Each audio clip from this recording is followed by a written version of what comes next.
It's the Almost Perfect Podcast. Welcome to the Almost Perfect Podcast, a celebration of fuck ups, failures, and falling flat on your face. This is a podcast that believes you can learn from experience, but that experience doesn't have to be your own. Ha! I'm Bob Perfect, and I'm a functional fuck up. Let's learn from somebody else's mistakes.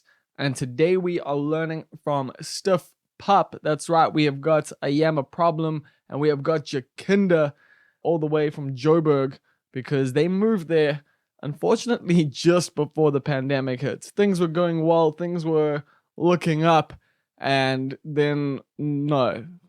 Computer said fucking no. And so this chat is all about their new album, Tough Times, which they largely put together during these lockdown periods.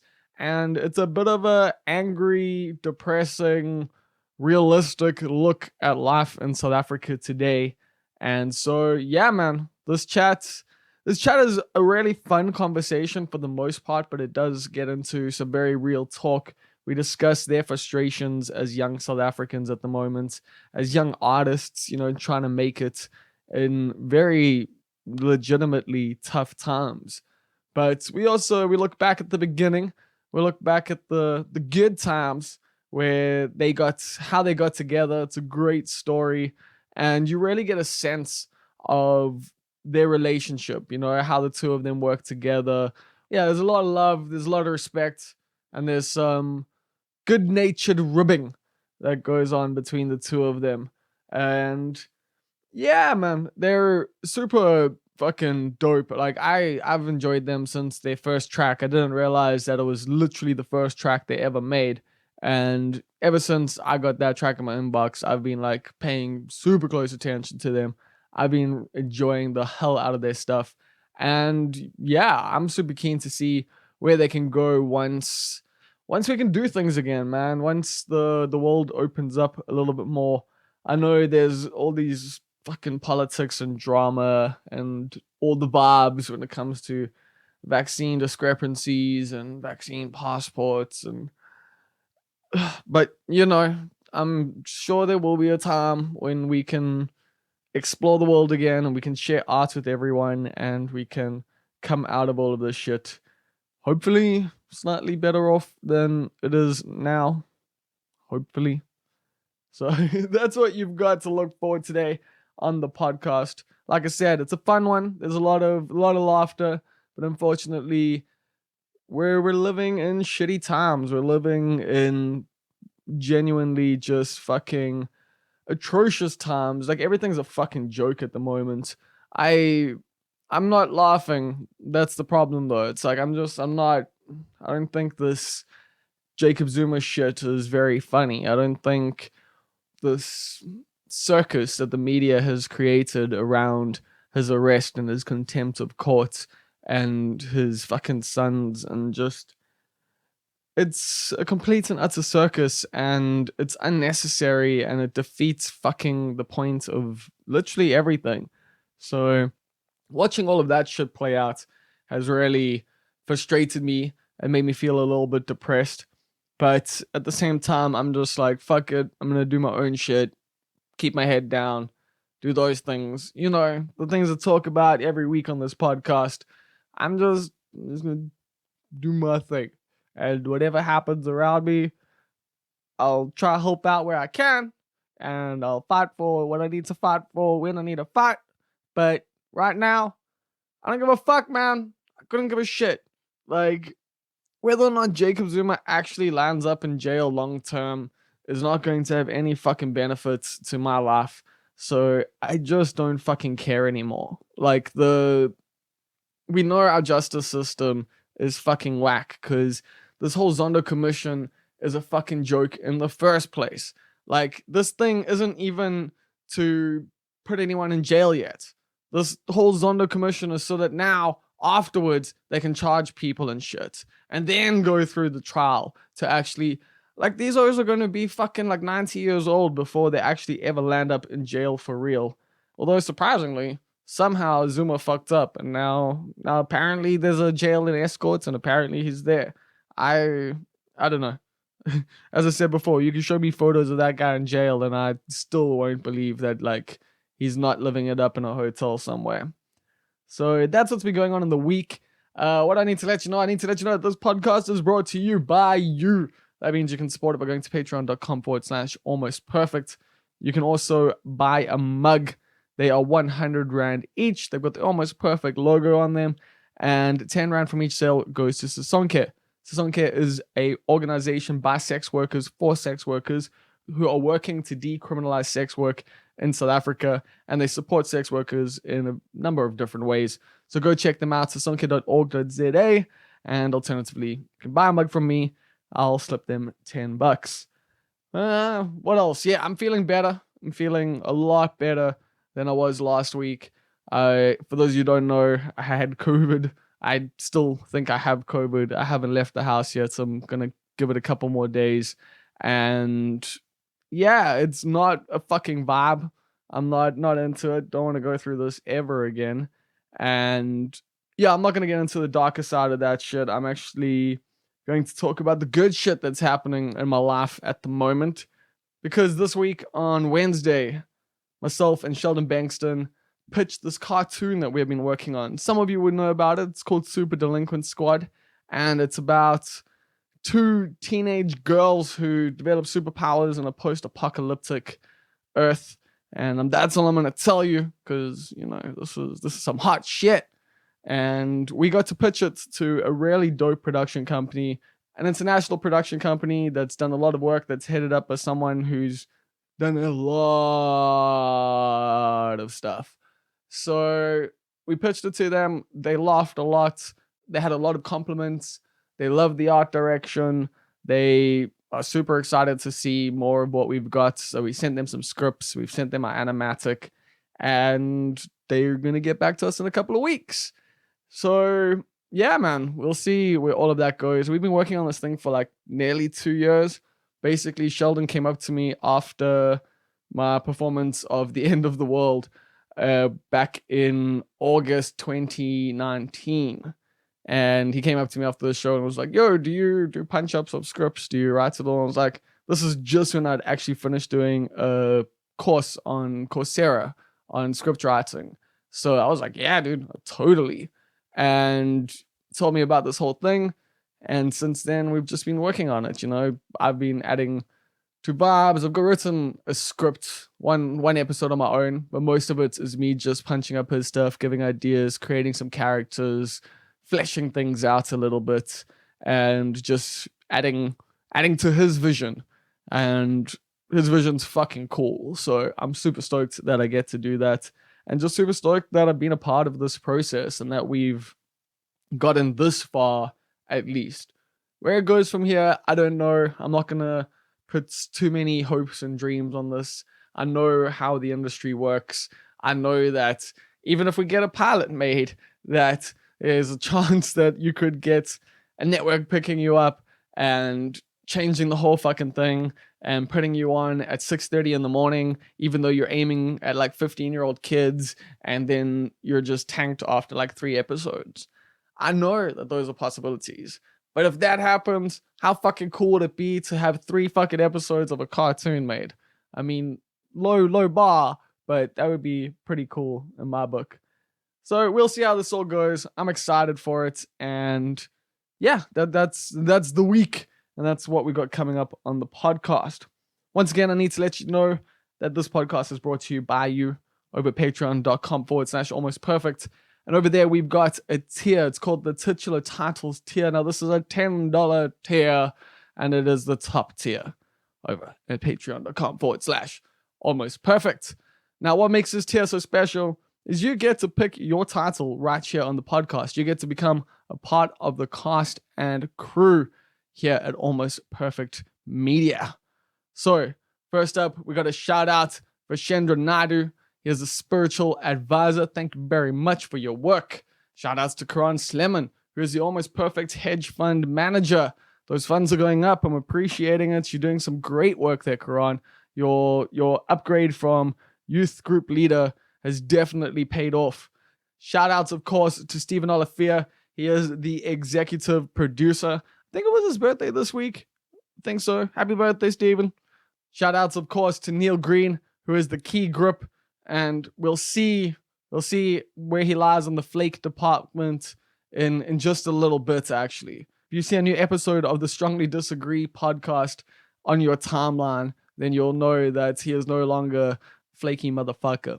Next up, shout outs, of course, to Kath Jenkin, who is the inevitable ruler of the universe, and Queen Swifty. Probably the most useless job, I'd say, out of everyone here, but we still appreciate the work that you do here at Almost Perfect Media. Shout outs to our pantsless weasel, who is definitely more important than the Queen Swifty. That is, of course, Tyron the Love. Shout outs to Julian, who is the king.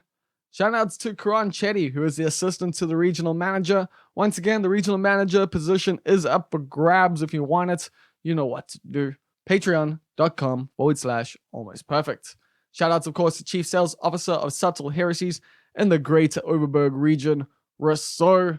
And then lastly, shout outs to our anonymous benefactor. Now, some of you know we've had a few guesses for this one, but we've got the anonymous benefactor. This is somebody who's secretly funding the Almost Perfect podcast, doesn't want it to get out there, doesn't want people to know that they're this generous. But if you can figure it out, I'll send you a packet of Almost Perfect stickers. Now, I've given a bunch of different clues over the last few weeks, and this week's clue is that they are a musician who has played gigs that I have organized. And I think if you've ever seen me do an Instagram video, you might have seen some of their design work in the background as well. So that is a ton of clues now. I'm looking forward to seeing who gets it first. And once again, if you do tell me who it is, I will let you know that you got it right. But we're going to keep the dream alive for everyone else. So it's going to keep going for a little while longer. Probably send out a few packs of stickers. So shout outs, of course, to our anonymous benefactor. We've also got a new patron. We've got someone at the $5 level. Shout outs to some Piwe Zulu, who is Mr. Media X, one of the hosts of the Finance for Hippies podcast. So go check them out. I'm looking forward to some new episodes from you guys. Haven't seen some new episodes dropping. I want to hear some. So shout outs, of course, to some Piwe Zulu, who is our latest patron over at patreon.com. I'll be sending you some stickers as soon as I'm a little bit less contagious. So that's it. That's all you need to know. Here comes the show. It's the Almost Perfect podcast with Stiff Pap. So how are you living, Ayema and Jakinda? We living well. Yo, we just living artists also. Yeah, we living well though. We good. Okay, whose voice was that though? For the listeners. This is Parakash Baramash Pariacho Simlazi, also known as Ayema Problem. And this is man. Jakinda over here. And how you living, Jakinda? Same old. As Ayema said, being young artists, another day, it's all good. Yeah, after listening to your album, I feel like that's a bit more on the negative side than the positive side. Like that's maybe 2 or 3 years ago when you guys started out. Well, I don't know if you guys, like when I first heard you basically with Lala, that was like the first song of yours that like really got me on board. And, there was that dark undertones to your music, but at the same time, it didn't feel as heavy as Tough Times. So yeah, things pretty rough at the moment. Yeah, I mean, it's tough, it's always tough being black. first things first. So it's always tough being like young black artists. It's hard, and then on top of that, we're in Joburg, which is a tough city to try and make it in. It's like dog eat dog world out there. Everybody's trying to make it, so everybody sees each other as competition. So yeah, I mean, it's always tough, but definitely we try to express. We wanted like the music to kind of reflect that reality. So that's why you're going to hear it a lot more. Like, that's why it's a lot more intense. Yeah, also like when we were making Lala, or like, let's say based on a ghost story, we were really young. I think I was 20 or something, like 20 up there. Yeah. And we were in uni, enjoying the party life, having fun as any university student would have fun at that time. Yeah, And you're optimistic. yeah, we're super optimistic, we had so much time on our hands because also it was during, I think, the Rose Must Fall like time. So we Yeah. just like had so much time to just have fun and just have fun. So that was a fun period in our lives. Right now, it's hard, tough times.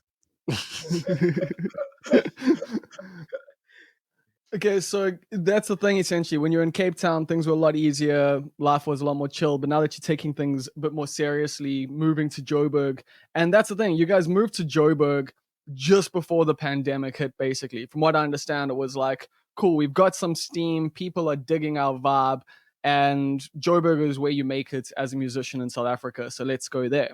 Yeah, pretty much. We wanted to pursue our dreams just like any other young person. You move to the city of gold.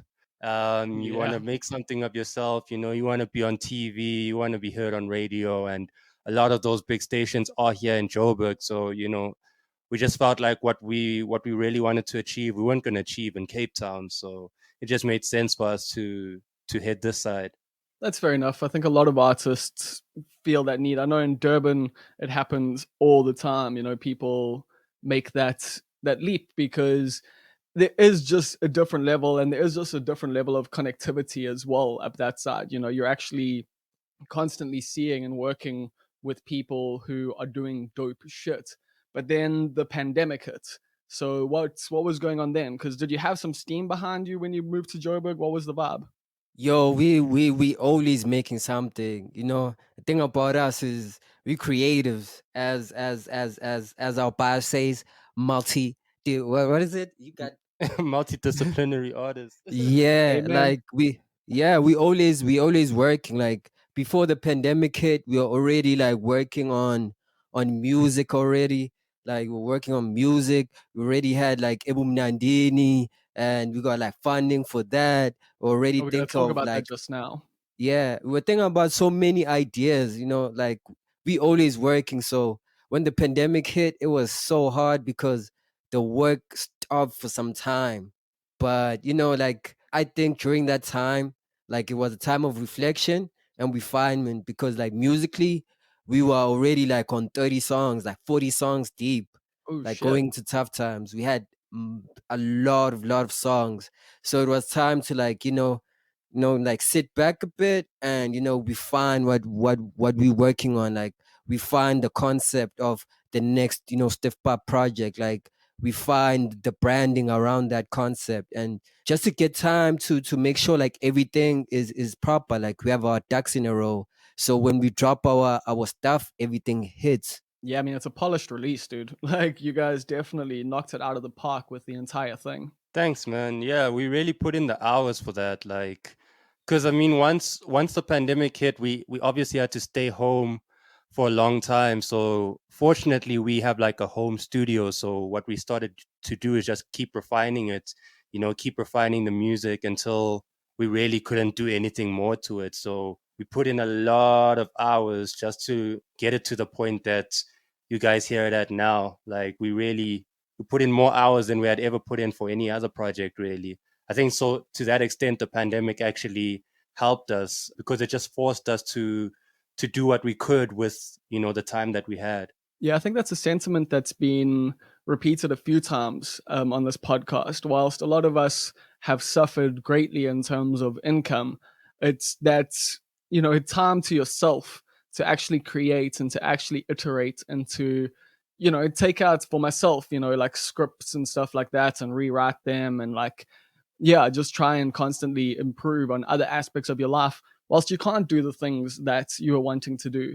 And I assume you guys might have had some tours planned, or how are things looking on that direction? Yo, we had too many things planned. Like as I was saying, we have an agency, Ebum Nandini agency. We had things planned there. Like we were planning on some tours. We wanted even to leave SA and tour outside. That was on the table. Yeah, that's what I was Um, expecting for you guys. we were expecting the same, but like when lockdown came, all of that was just like actually the year 2020 was like it's done now, it's done, the year's finished, there's no more year. So we had to now figure out know what's the next step, what's the next move. Yeah, I feel that. You brought up the Ebom Namdini vibe quite a few times, so we're going to get into that in just a second, because that was actually something that was brought up on Patreon, where people can ask guest questions. So Karan Sleman, who you might know as Parable, first asks, please ask them to retell the story of how they met. He heard it once before, and it's one of his favorite band stories of all time. So please, for the almost perfect listenership, let us know the story. So we basically met when we were still studying at UCT. Both of us were staying at Res, like we're staying in the same student residence, and like we hadn't really met each other before, but we were staying in the same res. And then I had been putting up music on Soundcloud, and I think Ayema just came across the music by chance. Like he was listening to some music on SoundCloud, and he liked one of the songs that he heard on my profile. So once he saw the my profile picture for the song, he recognized me from like just seeing me around in the res. So then he knew that he could just hit me up. Like he was just gonna hit me up in the dining hall, which he did. So one night I was just sitting by myself in the dining hall as I usually did. Such a loner. Yeah, and Like, you guys seen Super Bad with Steven Glansberg eating his desserts alone? It was on those vibes, yeah. So I was just sitting alone, and then he literally like pulled up in front of me, and he just pulled the chair out and he sat down, and he was like, "Hey, man, I heard your song." Like that, like it was on those vibes. And he just told me that he really likes the song that he heard on my SoundCloud profile. And I was really confused about it because he was a rapper. I had heard him rap before. So when he told me that he likes that song, it was a bit confusing for me because it wasn't really a hip hop song or anything like that. And it was like a really fast paced song. I couldn't really imagine anybody wanting to rap over it, but he was interested in rapping over it. And that was the first time that we properly met. And then we just started hanging out, like going out to certain events because we both liked, local music. We like going out. So we just started hanging out as friends. We didn't really like jump into studio straight away. And we just, started going to waiting room and places like that. And, after months of hanging out, we realized that we have a lot in common and, we like a lot of the same things. But then obviously he still wanted to work on music with me because, he still liked that song and he still had an idea for it. So months later, eventually he was like, man, can we actually work on that song that I hit you up about before? So we sat down and he basically just explained to me like what he wanted to do with the song. And he had a whole structure and everything for how he really wanted the song to sound and stuff like that. And he, like, once I structured it that way, he started rapping. Like he just started rapping the verses that he had written down. Like he had been sitting on those verses for a really long time. He had the hook and everything. And then once I heard that, I knew that it was a lit song. And we recorded that song. It ended up being our first collaboration. And we eventually put that song out. And it's our song Lala, the song you were talking about just now. Holy shit. Yeah, that was our first song like ever. Like that's the song that literally he was like, man, I have an idea for that beat you put out. And that was Lala. Dude, that's fucking crazy because that song fucking bangs. Yeah, man. Like, and for him to come to me with that idea, with the verses and everything already thought out before I even knew, he already knew like what he wanted to do. So I had the beat, but the beat sounded way different. And he just knew if we do it like this and record this on top of that, this song is going to be fire. And he was right.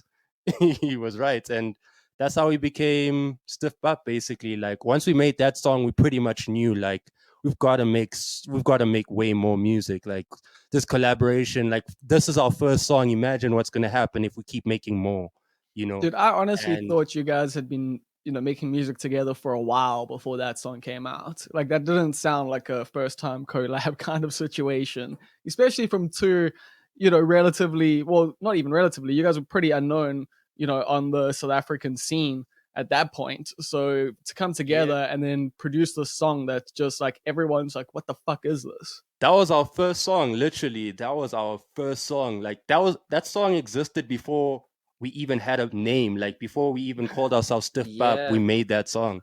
Like that was our first song. Fuck, that's so cool. Okay, I'm gonna Yeah. ask another question from Karan here. He says he'd love to hear your experience making the first album at Red Bull Stew. And I think one of our other questions from Simp Slayer, he actually also says, what was the first major studio used and how many songs did you make in that studio? And also, did those songs get released? I mean, we know that they did, but yeah, so how was the whole experience at Red Bull Studios? Yo, shout out Red Bull Studios, man. Ish, it's no more. Ish, sad story. But Yeah. but like yo, the experience like making songs there, that was like really dope. I think we had like, was it 5 days, an entire week? Yeah, we That's were there usually what they give for you, yeah. yeah, we were Yeah. there for like a week, and we just pulled up every day in the morning and spent the whole day there.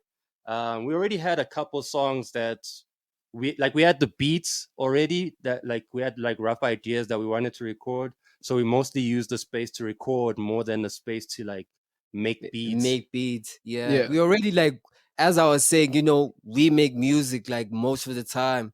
Like when we're chilling together, if you're not just like chilling and doing like nothing or just like playing something, just being friends, we just make music together or like create ideas together. Especially at that time, like I was telling you, I think it was FISMA's full time and whatnot. So school was just done. There was no school, so we had so much time like on our hands, and we just like, let's make music at Res. And so when we came to the studio at Red Bull, we already had like, I think around 4 or 5 songs that we already made. Like I had the verses, Jakinda had the beats in his laptop, and it was just like so quick, so natural, like yeah, so instinctive. And we just went inside and we recorded it, knocked it out the park based on a ghost story. First EP. Who was in the Yeah. booth at the time? Like, who recorded you Uh, guys? Do you remember? we recorded ourselves actually. Oh Yeah. shit! Yeah, I remember. I think we recorded ourselves because we were in Studio B. We weren't Okay, oh in like yeah, the little the one. main like big studio. We were in like the smaller one, and I can't remember who was in the main studio. There was like a big artist working in the main studio, so we couldn't use it, and we just used our time to basically have some good quality recordings of like the vocals, and we wanted to finish off our EP because we had already had Lala, and we knew that we wanted to put out an EP based around like the sound that we were going for at that time. Yeah. So we just wanted to record as many songs as possible for that EP, and we recorded ourselves. Yeah, But actually we had Lala, and remember that track that Dada thingy wanted for that thing he was doing, Uchaiva Pantsula. We recorded, yeah. yeah, I That came think, later though. That was later. was that later? I recorded that. Yeah, Yeah, later. because Yeah, yeah, that one we recorded at your place, at yeah. Jakinda's place. Yeah, but Lala, I think Lala we recorded it at that other studio. Yeah, so Lala we had already recorded before we went to Red Bull, but then about 3 songs that ended up on the EP we recorded at Red Bull. And then like the final song, the bonus track, we had recorded a bit later after that. But yeah, I mean it was a dope experience recording at Red Bull Studios because they had a lot on offer. They had a lot to use. Like they had like a lot of equipment and like instruments and stuff. But the thing is like we were worried about time because we only had 1 week. And then if we were starting to play around with all these other instruments, we were worried we weren't going to record enough of that to really have something solid at the end. Because at that time, we didn't have our own recording equipment. So for us, the main priority was to be able to record vocals. Okay. And yeah, that's really what we focused on at that time. Well, it's a good use of the time. Cool. I'm Yeah. gonna ask one more question from Karan, and then we'll get back into our chat, and then I'll ask you some more listener questions a bit later. But yeah, this is a bonus question, and Karan asks, any sneak peek into what might come out of the Mbum Namdini and Prime Boiler Room grant? You were saying you're now managed with them, or what's the situation there? So basically, there was this grant that we applied for that basically just supports what we've already been doing with Ebum Nandini and what Prime has already been doing. So fortunately, we had already been doing events with Prime already, so it was really easy for us to kind of work together with this grant. And it's basically there just to support the ideas that we already had, like with events and basically creating like a more solid and stronger like music community, giving opportunities to up and coming artists, and like really being able to create unique events, events that uplift the music community really. So what we have planned, there's a lot of exciting things we have planned for the grant, because obviously when you have a bit more money, you don't need to worry about what you can and can't do. You kind of have a bit more freedom with your ideas. Yeah, it's not determined on ticket sales. Yeah, it's not determined so much about how many tickets you can sell. You know, you've got that sort of financial backing. So there's a lot of exciting things we will announce. We would have done so many things already by now if it wasn't for things being closed down and locked down and stuff. So it's unfortunate on that side, but we're gonna be doing a lot more collab events with Prime. We love working with Alex. That's our brother, you know, and we really want to bridge the gap between the Joburg and Cape Town scene. That was really our original reason for collaborating, because we had already been friends with Alex when we still lived in Cape Town, and now that we're in Joburg, we kind of found an opportunity to bridge the gap between the Joburg scene and the Cape Town scene, and it's really helped a lot. Like a lot of artists that have been booked at our events have now been booked at Prime events to play in Cape Town, and you know, and vice versa. So now it's creating this community where if you're a DJ in Joburg and you happen to be in Cape Town and you have this connection with us, we can, you know, put you in contact with someone like Alex, and then you have that connection to play gigs there and really expand your reach as a DJ or as an artist to really play in different cities. And that's really what we want to create. We want to create a sort of circuit that can bridge that gap and have, you know, provide opportunities for artists in different cities to be able to do things like tours and stuff like that, because now we have communities that are connected to each other. So really, like, that's what we're trying to expand on with this funding. And really, we actually had plans to work in Durban as well. We wanted to connect with artists in Durban and expand on what we had been doing with Joburg and Cape Town, but unfortunately, we didn't get the chance to do that before the pandemic happened. But we definitely still have plans to do that still, once things open up again. Yeah, I can get you in touch with a few people here who would love to work with you. Like I know, because I know Ryan van Rooyen and Mitch Harper with Roots Up would definitely dig to work with you. I know Lex Lafoy and them would love to work with you. So I also know Durban in general would love to, you know, have you here. So I'm looking forward to when you guys can actually make that happen. Jakinda, you did bring up something interesting just now. Well, something that I thought was quite interesting. You were saying when Ayema found that beat of yours, that you were like, oh, this isn't hip hop at all. But would you say you've produced any hip hop beats for your projects at all? Because yeah, that's one of the things I think is pretty interesting about your sound is that it isn't hip hop. Yeah, I wouldn't consider myself a hip hop producer. I guess I've tried to make hip hop in the past, but I'm very bad at it. Like I can't make really good hip hop, and I love hip hop. I listen to hip hop all the time, but like I can't make the hip hop that I like. Every time I've tried to do that, it ended up sounding like something completely different. And so I think that, yeah, I wouldn't necessarily say that I make hip hop beats, but there's a lot of hip hop inspired beats. I would say that, like, Yeah, because I definitely am inspired by the culture of hip hop and the sound of hip hop in a lot of ways. So a lot of the time, maybe I might try to make something hip hop sounding, but because of all the different influences that I do have as a producer, it ends up being something that's very different to what you would consider hip hop. So I think that me being a bad hip hop producer is kind of my your strength. advantage, my strength, yeah. Yeah. Because then it allows me to kind of make something that's a bit different, you know. Yeah. Because I think that if I was able to make good hip hop beats, I might do that a bit too much. Might be trash. You know what I mean? So like it kind of pushed me to just keep going, and like, you know, like if I am trying to make hip hop and then it ends up sounding like something different and weird, I kind of lean more into that and be like, okay, well, let's see what I can do with this. Like, what is this weird thing that I've made now? Like, how can I make that sound even more interesting? not necessarily trying to make it more hip hop, but just more interesting. I think I can pick that up from listening to your music, that is the driving force, is how do I make this interesting? But Ayema, what drew you to Jakinda's production? Yo, first things first. Also, I want him to know that his beat wasn't that dope. Like the first beat that I heard from him, it wasn't that dope.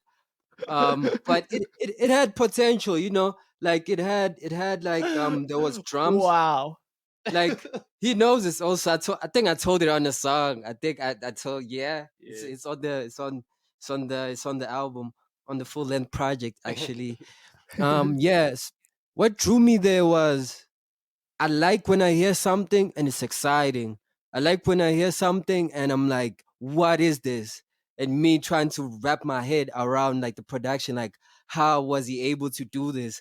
Cause it wasn't that good, but there were elements of the beat itself, that of the song that he had. I think it was an EP actually. Or yeah, it was an EP. There was something about the EP which was interesting because it was during like the Gom era, and I was Yeah. listening a lot to the Root Boys, Lag, Distraction Boys, and I liked it, but with Jakinda's Shandis, he was doing Gom, but it was more electronic, more left field, and I More could see industrial? something in the Or because that's what I yeah. hear in the like, was it more industrial? Because I can hear like industrial sounds coming Yes, through, like with your guys' stuff.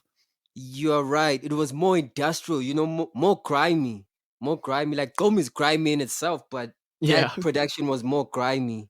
So I was like, me myself, I come from like a Kasi rap background, which is you have to be the most grimiest dude.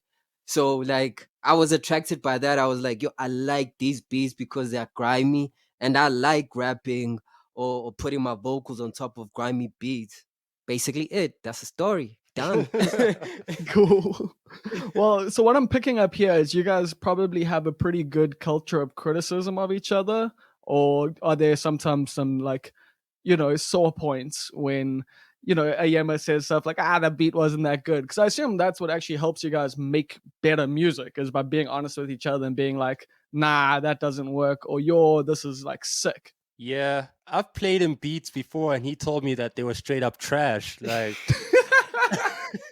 like I get like I used to get more hacked. Like I'm used to it now, but I used to get pissed because like I'd play him stuff that I thought was really cool, and the thing is, he'll just sit there and he'll be like, nah.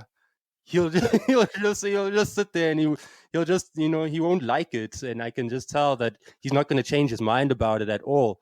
He usually doesn't change his mind about it. So if he doesn't like it, he doesn't like it, and then it is what it is. I have to play him something else or move on to something else. I've also told him when like I don't think certain songs that he's written were that interesting or that good.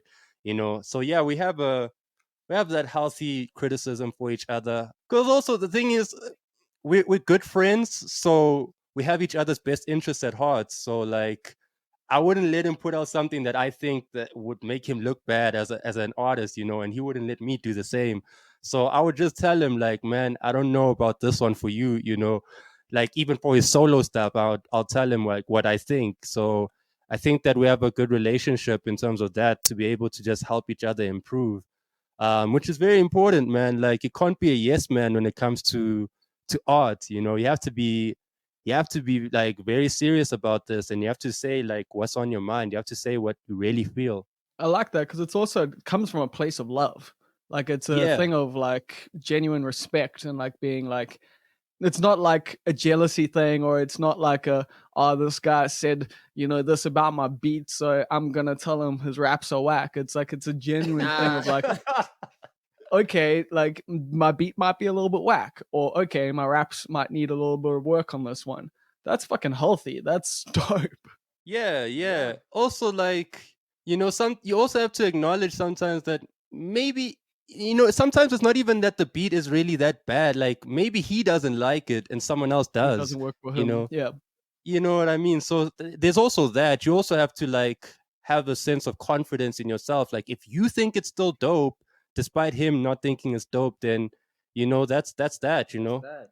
But like it's important to still listen to that opinion, even if I don't agree with what he says, because a lot of the time I don't agree with what he says, but I'll still listen to him, and then I'll see where he's coming from, and then I'll be like, oh, okay, I get it. I get why you don't like it, and then maybe I might, play that beat for someone else, but I usually don't give the beats away to anyone else. Like, people be asking me for these beats, but I'll make a beat for a specific reason. If it doesn't get used for that reason, it probably won't get used at all. Oh wow. So Yeah. you must have a hard drive of what, like hundreds of beats? Yeah, I have like tons of beats. Like if I made a beat for Stiff Pap and it doesn't get used by Stiff Pap, nobody's touching that beat. Like, even if I think that beat is dope, I'll play it for people, but I'm not really trying to give it to anyone. Or what if you DJ with some of that stuff or nah? Nah. Yeah. Okay, I wanna talk a bit about the short film / music video you guys put out with Tough Times. How did the whole Megan Daniels thing come about? Because I see you guys have worked together for a long time, and from what I understand, you met during the FISMA's fall times, which seems to be quite a seminal period for you guys. Yeah, I met Megan around that time during protests. I think we were both trying to head to a protest that was happening that day. And then I think we just met up outside our res, actually, outside the res I was staying at, where I had met Ayema. I think I met Megan there, and then I was studying film around that time. And Megan was also studying film. I don't know if Megan was studying film yet, but she ended up studying film like the same course that I was studying, like maybe a year or two later. And then we started working together around that time. Yeah, and we were just homies. Like, we liked each other. We got along. We liked each other's ideas. Megan was always making really interesting stuff, really Yeah. dope stuff. I used to see the stuff that she would post on Instagram, and I was really into that stuff, and I knew that I wanted to work on something at some point. And we just worked on a whole bunch of experimental, like, little video pieces, and yeah, that's kind of how it like that relationship started. And then I knew I wanted to work with Megan again after we had made New, like our first Yeah. like proper like video collaboration. I knew that I wanted to work again because, like, it was really fun working on that project, and I knew that I still wanted to make stuff that was like really experimental and like boundary pushing, and Megan was still into making stuff like that. And yeah, when we had this idea for Tough Times, we knew that we were already experimenting a lot with the music, and we wanted to kind of tell a story through the music that could also be represented visually. And yeah, by that time I knew, like, we hadn't worked with Megan in a while, so it was time to just make that call and say, like, hey, like, you ready to work again? Let's do this. Like, we've got an idea, got this vision, we've got this project. Let's work on something. Let's see what we can do. It had been a while since we had worked together, so it felt good to just touch base again. Yeah, and she's someone who's super creative. I mean, I remember first finding her stuff on Instagram and just being like, "Yo, okay, this is really good." And then seeing what she's done over the years is impressive, especially when like, because I've read some interviews with you guys about the interview and seeing that you didn't necessarily have the biggest budgets, but it doesn't look like that. Like, the film like looks like it's an international music video. It doesn't seem like something that was done on a small budget. So that's, I think, is one of her biggest strengths, is her creativity and her ability to use what she has to create like incredible work. Because from what I understand, you guys had like a camcorder on set that was, passed around a bit. And tell me a bit, about how the whole shoot came about and what that was like working on it. So we wanted the film to really have a documentary feel to it, because we really wanted it to be basically like a documentary, like autobiographical vibes, telling the story of just like being like young Black artists in Joburg.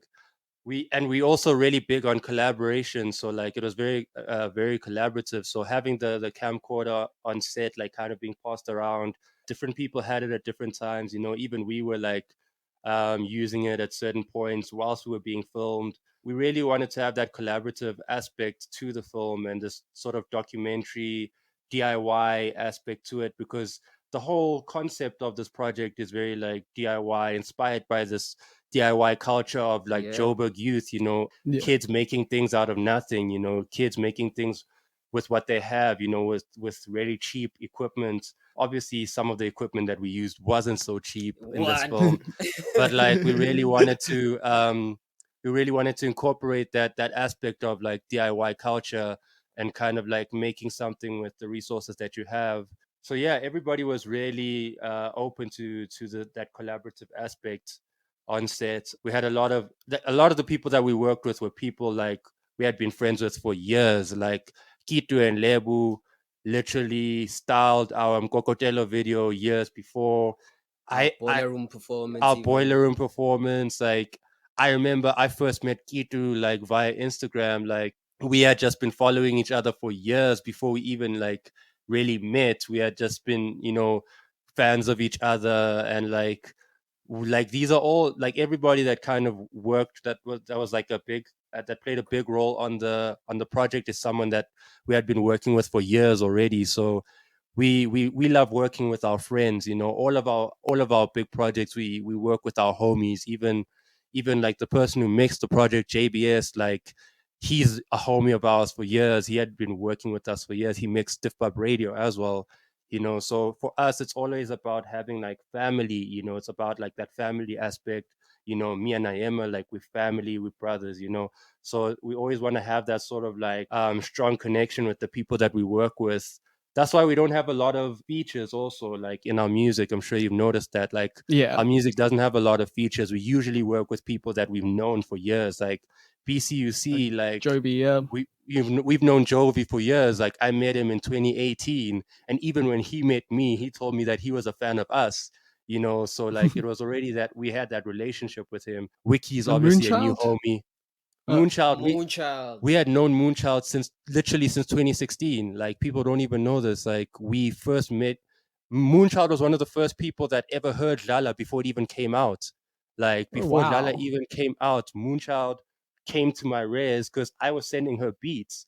She came to my actual res at UCT, and like we were just making beats in my res. And whilst I was there, I was like, "Can I play you this song that we're thinking of dropping?" And that was Lala, you know. And she gave me her opinion on it because she was there to play daisies. That's why she was around. And that's, you know, so we've known her for years. Before we even released the song Gomso, we had already been working with her since 2016. So like everybody that we work with like is someone that we've known for quite a while, most of the time. Also, I saw the other day on Instagram, JBS, old jumping backslash, mentioned that you hit him up in the DMs like a few years ago. You want to share that story? Yeah, like I mean, as I said now, like JBS is a good friend of ours, and the first time I hit him up, so basically he had played Boiler Room. There was a Boiler Room that happened around that time, like I think this was 2016, and he played a set there, and it was the first time I'd ever seen or heard of him. Like I had never heard of him before, I'd never seen him before, but I really loved his set, and I was just a big fan of just the kind of music that he was playing, and it was all his own music, and the way that he was playing also was what really inspired me, because I had never really seen someone perform with an APC 40 before, like in a Kai APC 40. And so basically that's how he was performing, and it was really inspiring for me because I was also like making my own beats at that time, and I was a solo artist, and I was like really intrigued by the way he was performing his own beats.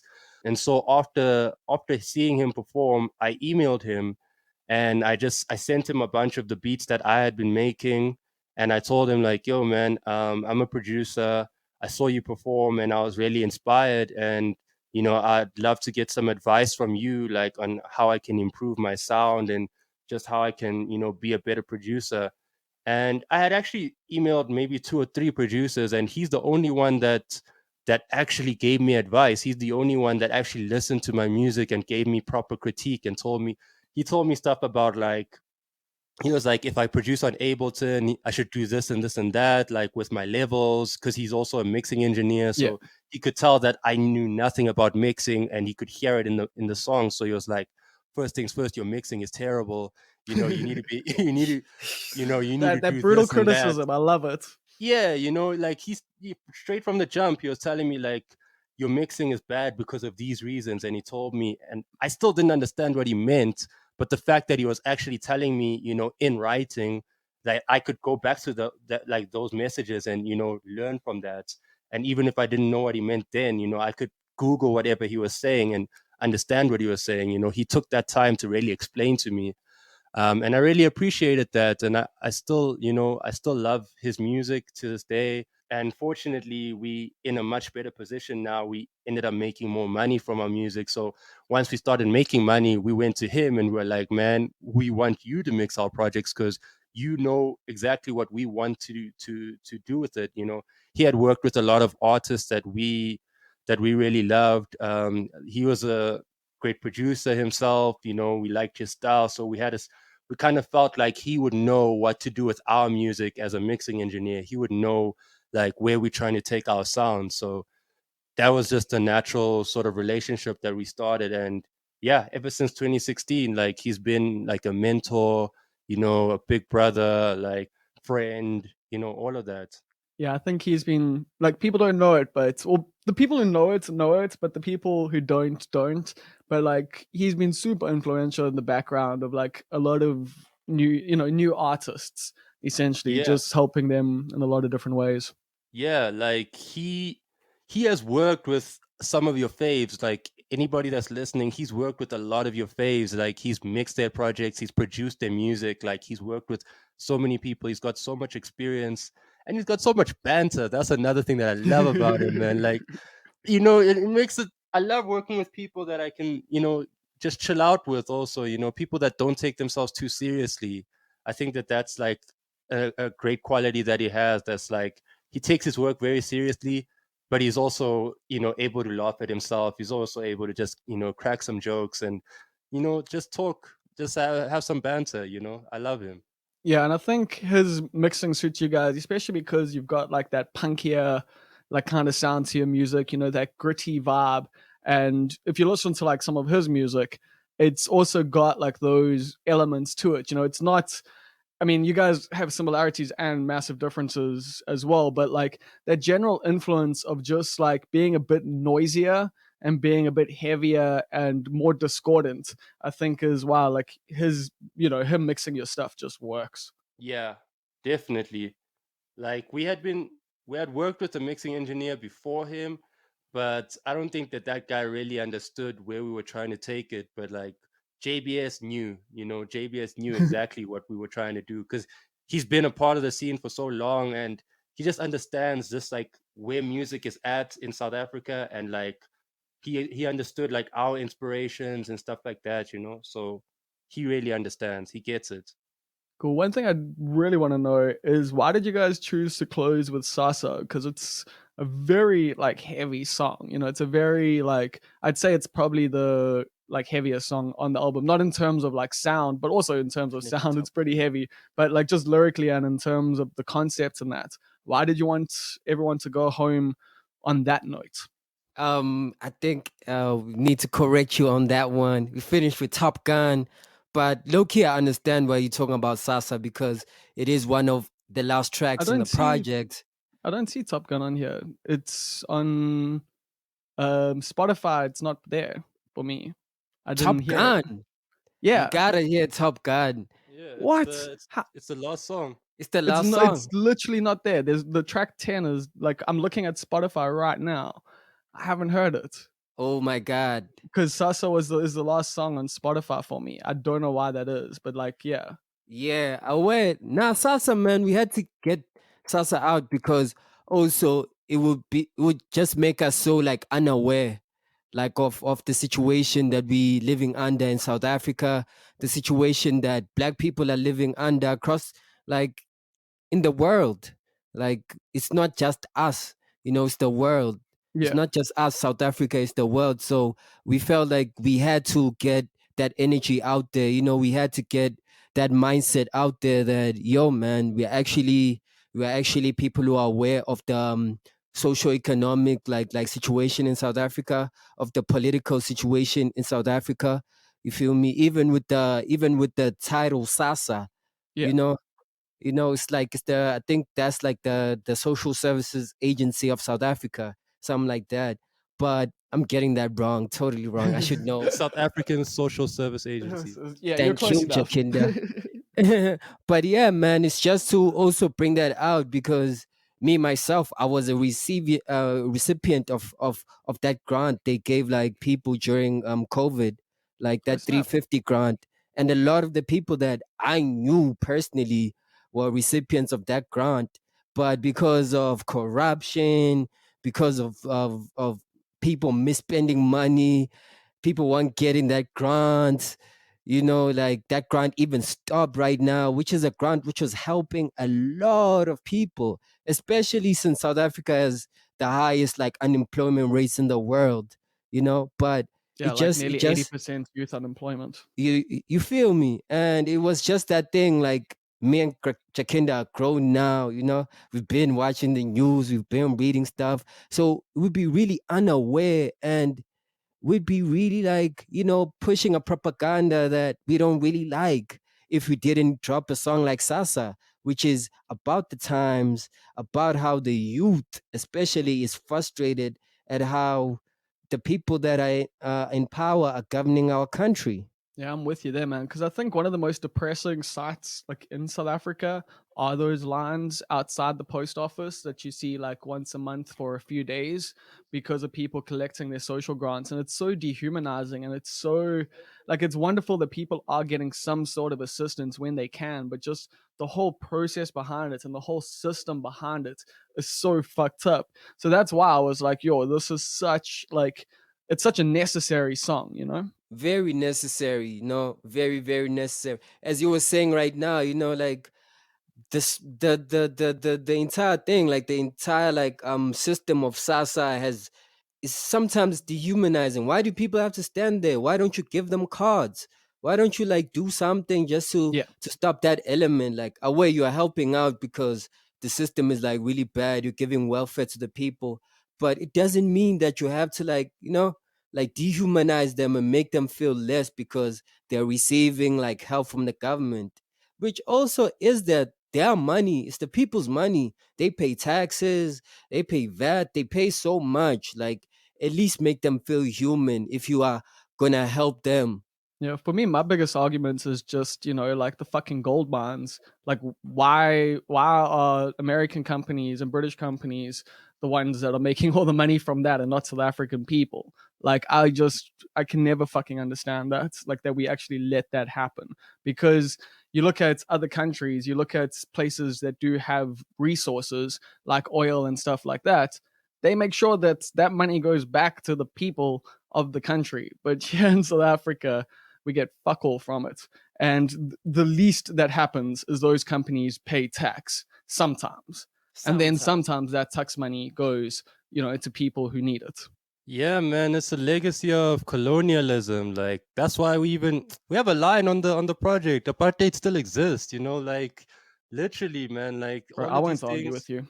you. Yeah, like as you say, man, like it doesn't make sense. Like how does that happen? But it's still happening, and the thing is, like, there's a lot of people in the government benefiting from these things. It's just that us as the average people, like, we're the ones asking for that money, like, to be redistributed back to the people. But it's not gonna happen, man. uh not yet, but who knows? I always just remember the French Revolution, but then I also remember South Africa's gone through a lot of violence and a lot of horrible stuff already, and nobody wants those sorts of things to happen again, or just war and violence basically. And the thing that history has shown is a lot of the time that's the way you do change things. So we're staring at a precipice in a lot of different ways, and it's a scary time, to kind of be South African. And that's why I like that you guys, like you were saying just now, that you don't want to buy into or sell that dream that we used to have, or that we used to all be a part of, being like, things are going to get better. Yeah, like we're frustrated now, like that's why we sound so angry on a song like Sasa, or like why the project is so abrasive, because man, as young people, we've grown up, listening to all these lies our parents were told about, New South Africa, Rainbow Nation, all of these things, But like on the ground, in reality, like it's not that South Africa. Like youth unemployment is sky high, as we just said. Like the situation is so bad to be a young person now that it's a joke when you hear someone tell you about a new South Africa. It's like, are you kidding me, bro? Like it's so bad. Like you're gonna try and tell me about how good things are, how much better things are right now, especially for our generation where we weren't actually alive during apartheid. Like we weren't there, so like we can't compare how life is now to how it was there. So our only experience is this so-called new South Africa. So we don't have this nostalgic feeling attached to like what the government has done for us, because all we know is what's happened in the last 25, 26 years. So like, man, in those 25, 26 years, what our experience of it isn't that good. We don't have a lot to show for it. Like as the youth generation right now, we don't have a lot to show for what has happened, in the last 25 years plus. People my age are unemployed, they're struggling, they're hungry, man, and it doesn't make sense because we're at the age where people are supposed to be hitting their stride, but it's just not happening. Yeah, fuck. You hit the nail on the head so hard there, man. It's kind of depressing, but we are heading towards the end of the interview here, so I'm going to go back to listener questions and see if we can find some joy towards the end here. So Let's go. Simp Slayer is one of our Simp patrons Slayer. over. Yeah. This is one of my favorites, new listeners of the podcast, because they found us on. I put a bunch of episodes up on YouTube. They found us through the Colleen Belchin one, and yeah, since then, been a big fan and been a big part of the vibe, been contributing through questions over at patreon.com/almost perfect. So the first question they ask is, which favorite song that you made do you wish the duo made you guys like blow up? Would you consider any of your songs to have made you guys blow up yet? Do you think you've blown up? And if not, like which song do you wish was the one that actually put you there? First things first, I don't even like that term blowing up, man. Like blowing up is a very weird term, like especially for us, because we don't consider ourselves like entertainers per se, because that's like a thing an entertainer would consider, like, yo, let me blow up, let me become hyper visible or hyper famous.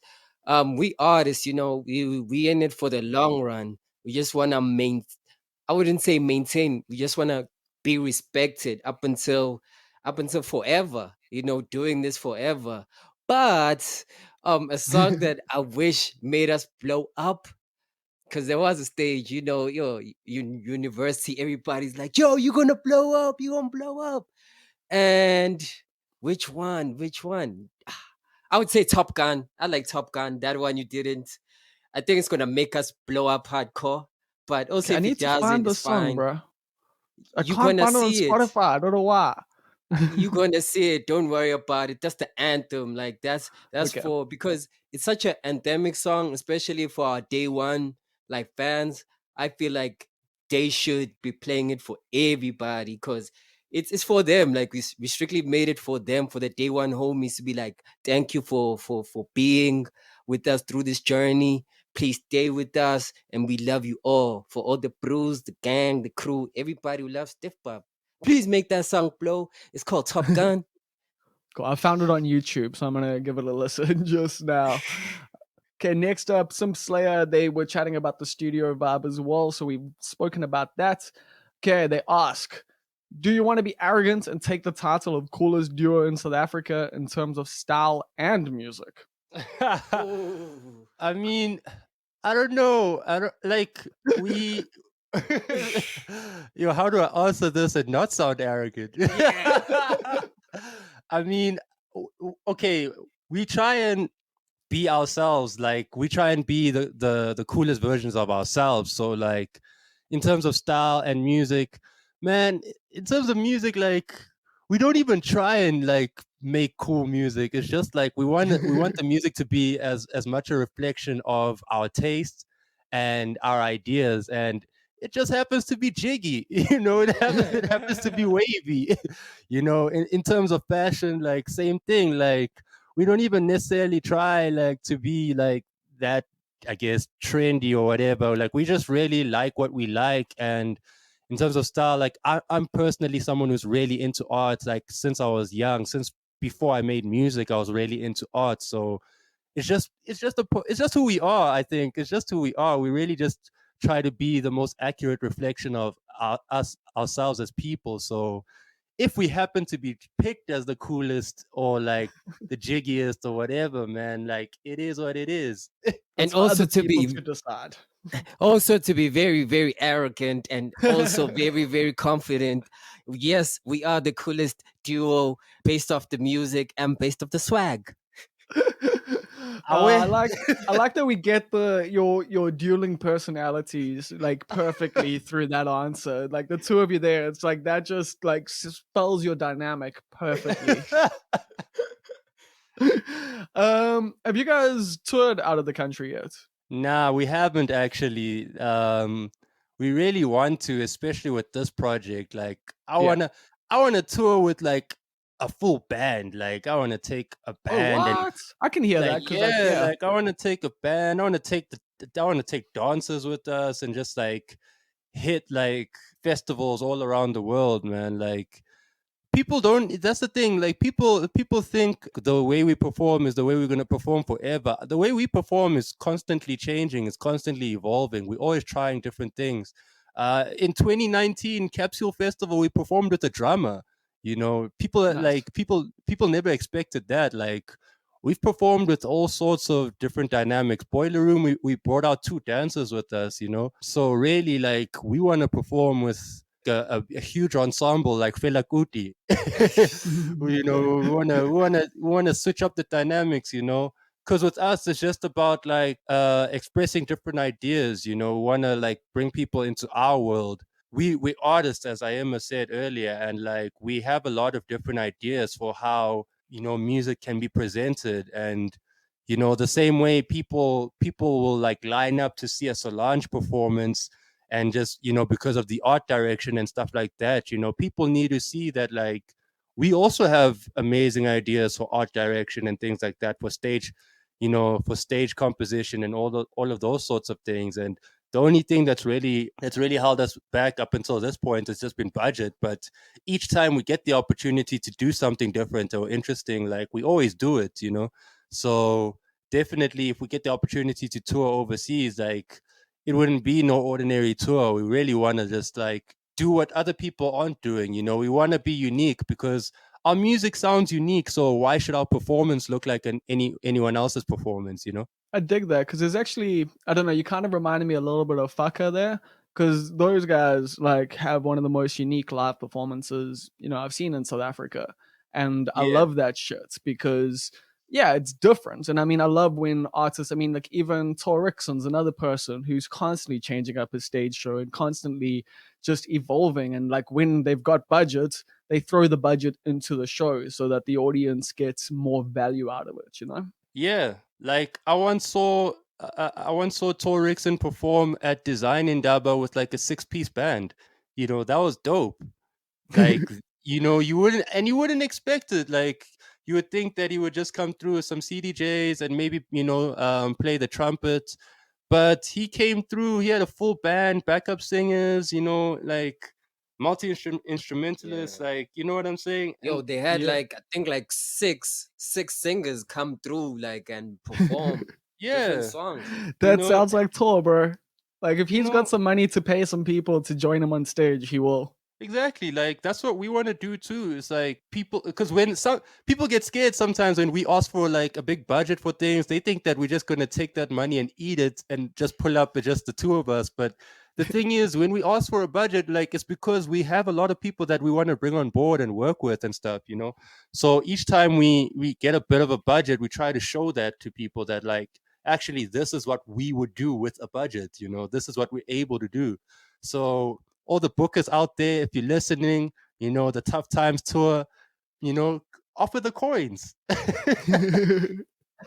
I don't know. I don't know how many bookers listen to this podcast, to be honest with you. It's mostly just the musicians. Yeah. Cool. Lastly, from Sim Slayer, this one's a pretty good one to end with because might be useful for people listening. Do you guys have merchandise? Whoa. We will have some merchandise eventually. That's definitely something that's in the works. We big fans of artist merch when artists have merch, so it's definitely something that we are planning on. Oh, you might be saying too much. But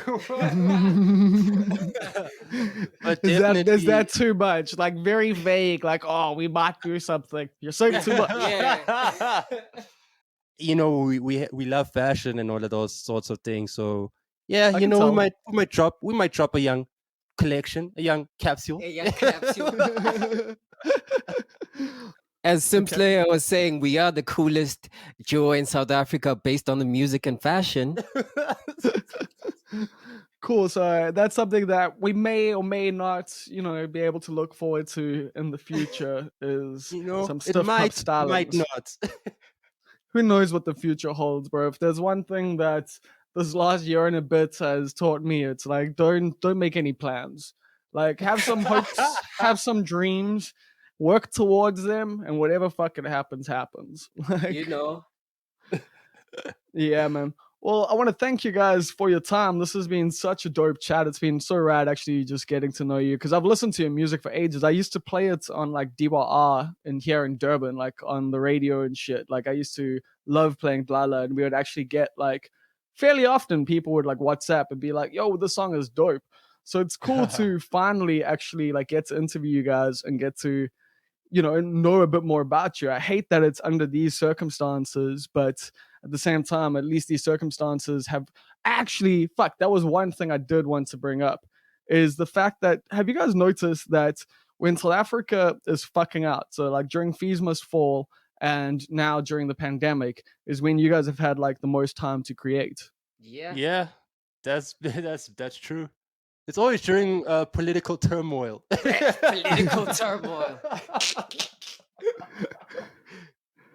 Yeah, man, shit. So that's the thing. It's one of those things where it's like, yeah, it's horrible that it's within these situations, but it's been allowed you guys to create some pretty fucking amazing art. So I'm super grateful for your time. So thank you very much. Thank you Thank very you. much. Thank you for having us. Thank you to everyone that's listening. Yeah, man. We love y'all. This is Stiff Sadza. Stiff Shandies, you know. Yeah, shout out to everybody that's been listening to Tough Times also. If you haven't listened to Tough Times, make sure you go check that out. It's on all streaming platforms. Check out the short film too. It's on our YouTube channel. We are Stiff Pap on all social media. Yeah, all of that stuff.